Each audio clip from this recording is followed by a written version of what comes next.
بسم اللہ الرحمن الرحیم۔ السلام علیکم طلباء و طالبات، امید کرتا ہوں کہ آپ سب خیریت سے ہوں گے۔ آج ہم نہم کلاس کی اسلامیات کا ٹاپک پڑھیں گے، حدیث نبوی صلی اللہ علیہ وسلم۔ اس ویڈیو لیکچر میں کیونکہ یہ ٹاپک لمبا ہے، آگے اس کی منتخب احادیث بھی آئیں گی بچوں، تو ہم اس میں پہلے اس کی ریڈنگ کریں گے اور پھر نیکسٹ اس کا پارٹ سیکنڈ ہوگا، اس میں انشاءاللہ تعالیٰ آپ کو ایکسرسائز کروا دی جائے گی۔ کسی بھی چیپٹر کو، کسی بھی ٹاپک کو سمجھنے کے لیے پہلے اس کی ریڈنگ کرنا، اس کے مین پوائنٹ کو سمجھنا بہت ضروری ہوتا ہے، اس لیے پہلے ہم اس کی ریڈنگ کریں گے۔ حدیث کے لفظی معنی بات اور گفتگو کے ہیں۔ بات اور گفتگو کرنا یہ حدیث کہلاتا ہے، جو لفظی معنی ہے۔ شرعی اسلام میں مطلب اسلامی قانون کے مطابق وہ قول اور عمل جس کی نسبت نبی کریم صلی اللہ علیہ وسلم کی طرف وہ حدیث کہلاتا ہے۔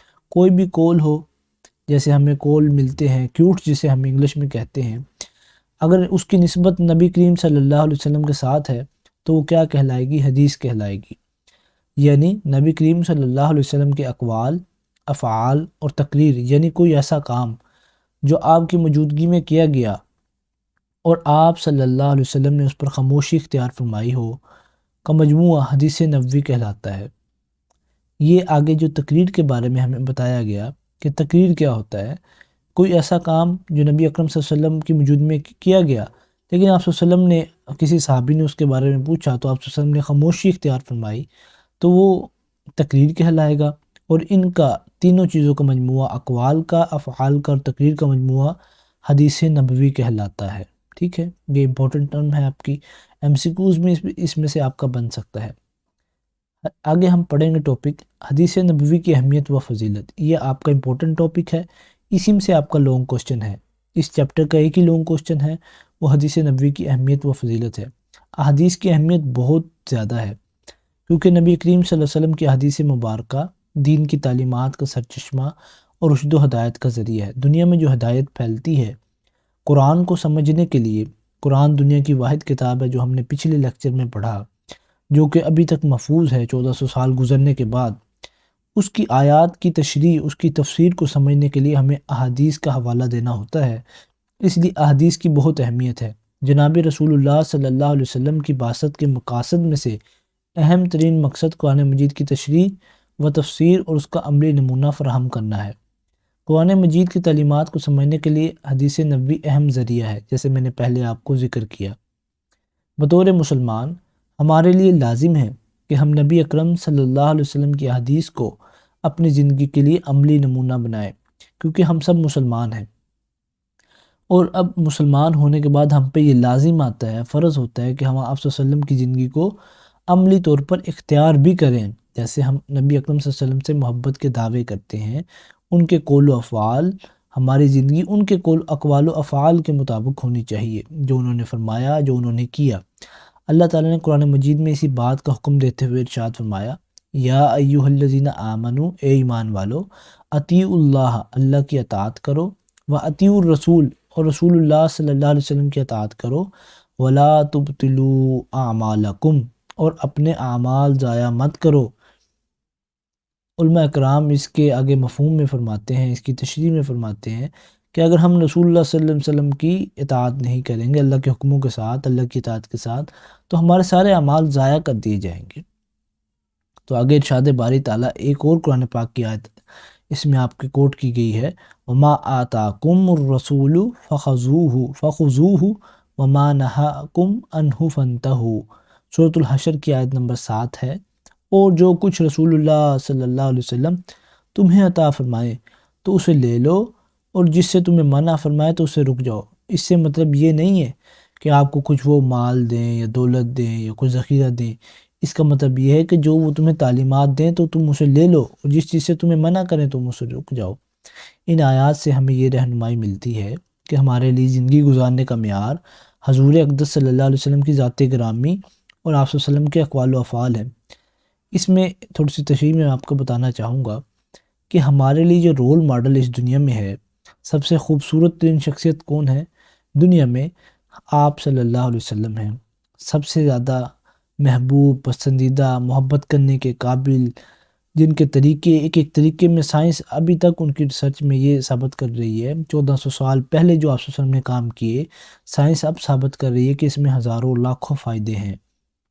تو ہمیں اپنی زندگی کو نبی اکرم صلی اللہ علیہ وسلم کے اقوال و افعال کے مطابق گزارنی چاہیے، کیونکہ ابھی آپ بچے ہیں، 9th کلاس میں پڑھ رہے ہیں، تو ابھی سے اگر آپ اپنی زندگی کو نبی اکرم صلی اللہ علیہ وسلم کے مطابق ڈھال لیں گے تو آپ اس دنیا میں بھی کامیاب ہوں گے اور آخرت میں بھی ہمیشہ ہمیشہ کے لیے کامیاب ہوں گے۔ بچوں، اس بات کو آپ نے ذہن نشیں کرنا ہے، لہٰذا ہمیں اپنی زندگیوں کو آپ صلی اللہ علیہ وسلم کی تعلیمات کے مطابق ڈھالنے کی کوشش کرنی چاہیے۔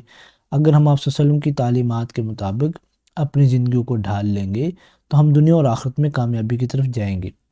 اچھا، نیکسٹ اس کا جو چیپٹر کا ہے منتخب احادیث مبارکہ۔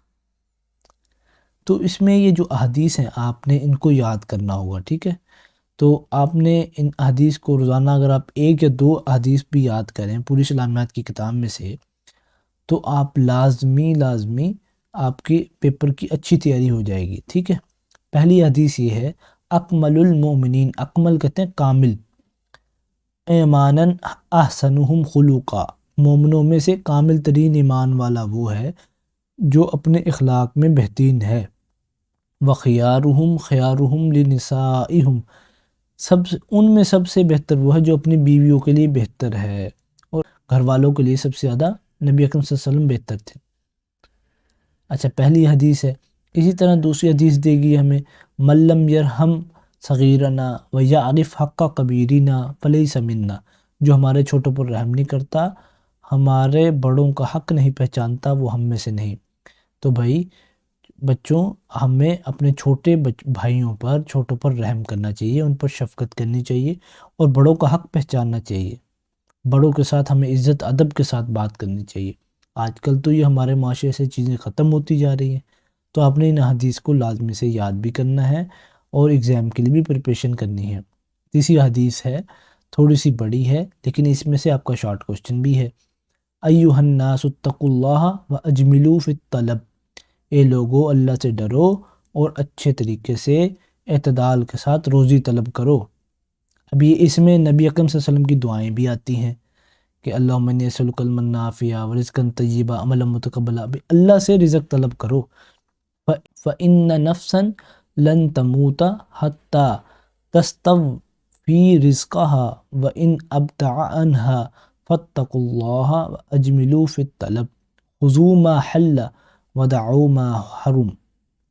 آگے اس میں بتایا گیا کیونکہ کوئی انسان اپنا رزق پورا کیے بغیر نہیں مرے گا۔ جتنا انسان کا رزق مقرر کر دیا گیا، جب بچہ پیدا ہوتا ہے تو اس کا رزق مقرر کر دیا جاتا ہے، تو وہ اس وقت تک مرے گا نہیں جب تک اس کا رزق وہ نہ کھا لے، اگرچہ اس رزق کے حصول میں دیر ہو جائے۔ چنانچہ اللہ سے ڈرو، اصل چیز اللہ سے ڈرنا ہے، تقویٰ ہے، اور اچھے طریقے سے روزی طلب کرو، جو حلال ہے وہ لے لو، جو حرام ہے وہ چھوڑ دو، مطلب حلال کو اختیار کرو، حرام کو چھوڑ دو، ٹھیک ہے؟ آپ نے اس کو لازمی یاد کرنا ہے۔ آگے چوتھی حدیث ہے، من احب ان یبسط لہ فی رزقہ وینسأ لہ فی اثرہ فلیصل رحمہ، جو چاہتا ہے کہ اس کے رزق میں وسعت کی جائے اور اس کی عمر لمبی ہو تو وہ صلہ رحمی کرے، کہ اپنے رشتہ داروں کے ساتھ اچھا سلوک کرے۔ آپ نے سنا ہوگا کہ اولین و آخرین کے یہ اخلاق ہیں کہ جو ان کے ساتھ قطع رحمی کرتا ہے وہ لوگوں کے ساتھ صلہ رحمی کرتے ہیں، صلہ رحمی کرتے ہیں کہ ان کے ساتھ اچھا سلوک کرنا، اپنے رشتہ داروں کا خیال رکھنا، تو یہ صلہ رحمی میں آتا ہے۔ اس کے رزق میں بھی وسعت ہوگی، رزق بڑھا دیا جائے گا۔ تو ابھی سے جیسے آپ چھوٹے بچے ہیں تو ابھی سے اگر آپ اپنے رشتہ داروں کے ساتھ، اپنے چاچو کے ساتھ، تایوں کے ساتھ، ماموں کے ساتھ، اگر ان کے ساتھ آپ اچھے تعلقات کو قائم کر لیں گے، دوستوں کے ساتھ، اپنے رشتہ داروں کے ساتھ، تو آپ کی عمر بھی لمبی ہوگی اور آپ کے رزق میں بھی وسعت ہوگی۔ نمبر 5 حدیث ہے، ان النبی صلی اللہ علیہ وسلم فی الکبائر قال، رسول اللہ صلی اللہ علیہ وسلم نے کبیرہ گناہوں کے بارے میں فرمایا۔ کبیرہ گناہ کیا ہوتے ہیں؟ الشرک باللہ، اللہ کے ساتھ شرک کرنا پہلا ہو گیا۔ دوسرا ہے وعقوق الوالدین، والدین کی نافرمانی کرنا دوسرا کبیرہ گناہ ہے۔ اور آگے کیا ہے؟ وقتل النفس، قتل کرنا، یہ تیسرا کبیرہ گناہ ہے، ٹھیک ہے؟ کبیرہ گناہ کہتے ہیں بڑے گناہوں کو۔ وقول الزور، اور جھوٹ بولنا، یہ چوتھا کبیرہ گناہ ہے۔ یہ 4 بڑے گناہ ہیں، یہ گناہ وہ ہوتے ہیں جس میں اگر ہم توبہ نہیں کریں گے تو وہ ہمارے گناہ معاف نہیں ہوں گے۔ صغیرہ گناہ اللہ ویسے بھی معاف فرما دیتے ہیں۔ ٹھیک ہے، آگے چھٹی حدیث ہم پڑھتے ہیں۔ ان اخوانکم خولکم جعلہم اللہ تحت ایدیکم فمن کان اخوہ تحت یدہ فلیطعمہ مما یأکل ولیلبسہ مما یلبس ولا تکلفوہم ما یغلبہم فإن کلفتموہم ما یغلبہم فاعینوہم۔ ترجمہ، تمہارے غلام تمہارے بھائی ہیں۔ کیا ہیں؟ تمہارے غلام جو ہیں، تمہارے غلام تمہارے بھائی ہیں، انہیں اللہ تعالیٰ نے تمہارے ماتحت رکھا ہے۔ اب اس میں غلام پہلے دور میں ہوتے تھے جب جنگیں ہوتی تھی۔ اب اس سے علماء اکرام یہ مراد دیتے ہیں کہ کوئی آفس میں جیسے باس ہے یا اسکول میں پرنسپل ہے، تو اس کے نیچے جتنے بھی ٹیچر کام کر رہے ہیں یا جتنے بھی سرونٹ کام کر رہے ہیں وہ سب اس کے ماتحت آتے ہیں۔ چنانچہ جس شخص کا بھائی اس کے ماتحت ہو، اسے چاہیے کہ اسے وہی کھلائے جو خود کھاتا ہے، اور اسے وہی لباس پہنائے جو وہ خود پہنتا ہے، اور ان سے وہ کام نہ لو جو ان کی طاقت سے زیادہ ہو۔ آگے حدیث نمبر 7 ہے، من افتی بغیر علم کان اسمہ علی من افتاہ۔ جس شخص کو کسی نے علم کے بغیر فتویٰ دیا تو عمل کرنے والے کا گناہ فتویٰ دینے والے پر ہوگا۔ کسی نے فتویٰ دے دیا کہ آپ یہ کام کر سکتے ہو، لیکن وہ گناہ ہوا، تو جس نے فتویٰ دیا ہے جو عمل کرے گا اس کو بھی گناہ ملے گا اور آپ کو بھی ملے گا۔ جس نے اپنے بھائی کو کوئی ایسا مشورہ دیا، کیونکہ مشورہ امانت ہوتا ہے، جبکہ اسے علم تھا کہ بھلائی اس کے علاوہ ہے، تو اس نے اس سے خیانت کی۔ بھائی سے خیانت کرنا کیا ہے؟ کہ کسی بھائی کو غلط مشورہ دینا۔ ٹھیک ہے، آگے حدیث نمبر 8 ہے، الحیاء لا یأتی الا بخیر۔ حیا سے ہمیشہ بھلائی پیدا ہوتی ہے۔ حیا کیا کہتے ہیں؟ اپنی نظروں کی حفاظت کرنا۔ حیا سے ہمیشہ کیا پیدا ہوتی ہے؟ بھلائی پیدا ہوتی ہے، اور بے حیائی سے برائی ہمیشہ پیدا ہوتی ہے۔ آپ اس کو ایک رول ہے، آگے میں نے آپ کو پہلے یہ دعا بتائی ہے، اللہم انی اسألک علما نافعا ورزقا طیبا وعملا متقبلا۔ میں چاہتا ہوں کہ یہ آپ دعا لازمی یاد کر لیں، اس سے آپ کو انشاءاللہ اپنی دعاؤں میں، مسنون دعاؤں میں اس کا ورد کیا کریں۔